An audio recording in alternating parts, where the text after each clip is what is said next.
Welcome to the Banker Lamp. Please enjoy the video. In this video, I will explain how to jumpstart your Hyundai Ioniq Hybrid. First, open your hood and locate the 12-volt battery, which is typically on the passenger side. Take your red positive jumper cable and securely connect it to the positive terminal on your Ioniq's battery.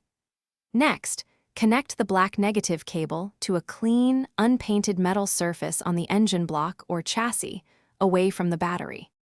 Now, bring the donor vehicle close to your Ioniq, ensuring both are turned off. Connect the other end of the red positive jumper cable to the positive terminal of the donor car's battery. Then, take the remaining black negative cable and attach it to the negative terminal on the donor vehicle's battery.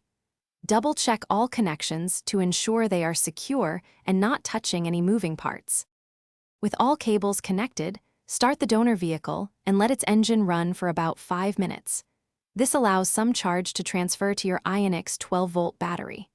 After 5 minutes, try to start your Hyundai Ioniq Hybrid.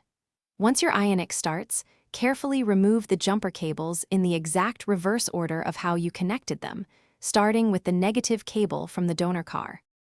If your Ioniq doesn't start on the first try, wait a few more minutes with the donor car running, then try again. If it still fails, recheck all your cable connections to ensure they are firm and correct. Persistent starting issues might indicate a deeper problem with your 12-volt battery or charging system, so consider having it professionally tested.